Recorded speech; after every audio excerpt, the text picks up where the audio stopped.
बातमी।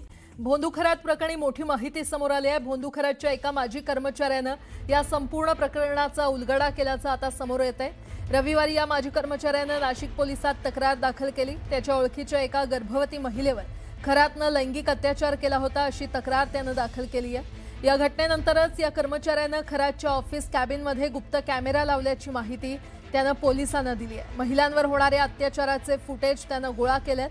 हे पुरावे त्यानं पोलिसांना दिलेले आहेत। पेनड्राईव्हमध्ये असलेल्या फुटेजमध्ये महिलांना विशिष्ट पदार्थ दिल्यानंतर त्या अस्वस्थ दिसत असल्याचं आणि त्यानंतर खरातनं त्यांच्याशी अश्लील कृत्य केल्याचं दिसत असल्याची माहिती पोलिसांनी दिली आहे।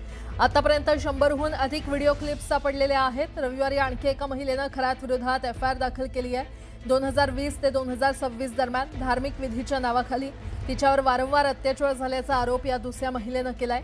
संबंधित महिलेच्या म्हणण्यानुसार खरात यांनी स्वतःकडे दैवी शक्ती असल्याचा दावा केला। तिला काही पदार्थ खायला दिले आणि त्यानंतर धमकावून तिच्यावर अत्याचार केले। ती गर्भवती झाल्यानंतर तिला औषधं देऊन गर्भपात घडवून आणल्याचाही आरोप या महिलेनं केलेला आहे।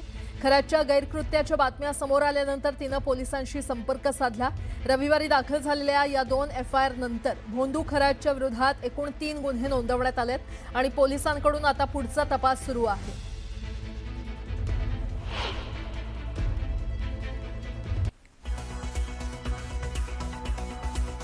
तर माजी कर्मचाऱ्यानंच खरातचा खरं तर हा संपूर्ण प्रकार उघडकीस आणलाय। माजी कर्मचाऱ्याच्या ओळखीच्या महिलेवर खरातनं अत्याचार केला आणि त्या घटनेनंतर कर्मचाऱ्यानं ऑफिसमध्ये गुप्त कॅमेरा बसवला।